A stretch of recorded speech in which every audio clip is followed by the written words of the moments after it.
एक समय की बात है। एक राजा था जिसकी 4 पत्नियां थीं। वे सभी एक से बढ़कर एक सुंदर और गुणों से युक्त थीं। राजा उन चारों से अनुराग रखता था, परंतु उसे चौथी पत्नी सर्वाधिक प्रिय थी, फिर तीसरी, दूसरी और पहली। पहली पत्नी उनमें सर्वाधिक वयस्क थी, इसीलिए राजा को वह सबसे कम प्रिय थी। एक दिन राजा वन में आखेट के लिए गया। वहां उसे एक अज्ञात कीट ने काट लिया और वह एक दुर्लभ बीमारी से ग्रसित हो गया। वैद्य एवं तांत्रिकों ने अपनी सारी विद्या का प्रयोग किया, परंतु उसकी अवस्था सुधार नहीं पाई। अंततः उन्होंने यह कहा कि राजा की मृत्यु निकट है और अब वह कुछ ही दिनों के अतिथि हैं। राजा ने अपनी संपत्ति को रानियों में विभाजित करने का निर्णय किया, क्योंकि उसका कोई उत्तराधिकारी नहीं था। परंतु सामान्य रूप से विभाजन करने की जगह कौन सी रानी उसे कितना प्रेम करती है, इस आधार पर संपत्ति को बांटने का निर्णय किया। उसने एक चतुर योजना बनाई और सभी रानियों को एक एक करके बुलाया। उसने कहा, मेरे जीवन के केवल 3 दिन शेष हैं। मैं तुम्हें एक रहस्य बताता हूं।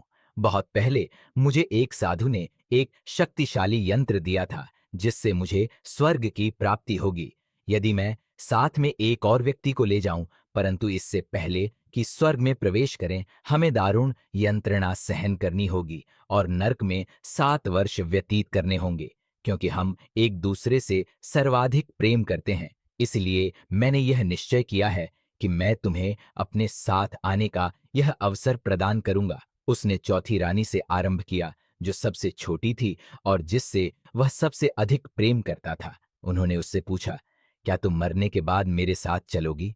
रानी को राजा की आई हुई मृत्यु पर पूर्ण विश्वास था। उसने भावना रहित स्वर में कहा, इसमें संदेह नहीं कि मैं आपसे प्रेम करती हूं, परंतु प्रत्येक व्यक्ति को अपनी मृत्यु का स्वयं ही सामना करना होता है। मैं यही रानी के रूप में रहना पसंद करूंगी। मुझे तो प्रेम एवं सत्कार की आदत है। इतना कहकर चौथी रानी चली गई। राजा को अपनी तीसरी पत्नी भी बहुत प्यारी थी और उस पर उन्हें गर्व था। उन्होंने उसे बुलाया और साथ में मरने का प्रस्ताव रखा। तीसरी पत्नी बोली, मैं आपको यह सिद्ध करूंगी कि मैंने आपसे सबसे अधिक प्रेम किया है, पर मैं आपके साथ नहीं चल सकती। मुझे अपनी जिंदगी बहुत प्यारी है। राजा की दूसरी पत्नी हर मुश्किल समय में उनका साथ देती आ रही थी। जब कभी राजा किसी मुसीबत या उलझन में होता, तो वही उसका निवारण करती। राजा ने उससे भी साथ चलने के लिए पूछा। दूसरी पत्नी ने कहा, माफ कीजिए महाराज, मैं इसमें आपकी कोई मदद नहीं कर सकती। मैं आपका अंतिम संस्कार जरूर करवा सकती हूं और मैं उस वक्त तक आपके साथ रहूंगी। तभी एक आवाज आई, मैं आपके साथ चलूंगी और जहां भी जाएंगे वहां जाऊंगी, भले ही वह मौत के बाद का सफर हो। राजा ने देखा, यह उनकी पहली पत्नी की आवाज थी। राजा अब शांति अनुभव करता है कि कोई तो है जो उसे बिना किसी अपेक्षा के प्रेम करता है, पर उन्होंने उस पर सबसे कम ध्यान दिया था। राजा को बहुत शर्मिंदगी महसूस हुई। उन्होंने कहा, जब तक मैं जीवित था, तुम्हारा ध्यान रखना चाहिए था, तुम्हारी कद्र करनी चाहिए थी। उन्होंने पहली पत्नी से माफी मांगी। दोस्तों, वास्तव में यह कथा आपकी, हमारी और प्रत्येक मनुष्य की है। हर व्यक्ति की 4 पत्नियां होती हैं। चौथी पत्नी है हमारा शरीर। हम इसे खूब सजाते हैं, गहने पहनाते हैं, अच्छे कपड़े पहनाते हैं, पर आखिर में यह हमारा साथ छोड़ देती है। हमारी तीसरी पत्नी होती है धन संपत्ति। हम जीवन का बहुत सारा समय घर को साजो सामान से भरने में लगा देते हैं, वह भी हमारे साथ नहीं चल सकती। दूसरी पत्नी है हमारा परिवार और दोस्त। वह हमारे हर सुख दुख में साथ देते हैं, लेकिन ज्यादा से ज्यादा वह हमारे आखिरी समय में हमें अलविदा कहने आ सकते हैं, पर साथ में नहीं चल सकते। अब सोचिए, चौथी रानी कौन होगी जो हमेशा हमारे साथ जाएगी, पर जिसको हम कभी महत्व नहीं देते? वह रानी है सद्भावना और निस्वार्थ भाव से किए गए पुण्य कर्म।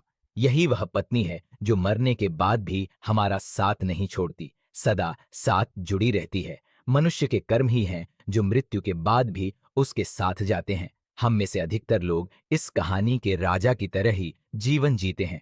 कहानी में बताए क्रमानुसार ही अपनी पत्नियों से प्रेम करते हैं। हालांकि यह जीवन का आधार भी है और आवश्यक भी है कि सामान के साथ आरामदायक जीवन जिए, परिवार और दोस्तों को प्यार से संजोकर रखें। अपने शरीर का ध्यान रखें, इसे स्वस्थ रखें, पर हमें उस जन्म देने वाले जन्मदाता यानी ईश्वर को कभी नहीं भूलना चाहिए। थोड़ा ही सही, लेकिन कुछ समय उस परमात्मा को जरूर दें। निष्कर्ष यह है कि जीवन में सच्चे प्रेम के मूल्य को समझना जरूरी है। संपत्ति, परिवार और शरीर के साथ साथ हमें सद्भावना और निस्वार्थ प्रेम के मार्ग पर चलना चाहिए और उस परमात्मा को याद रखना चाहिए जो हमारे जीवन का अंतिम सत्य है।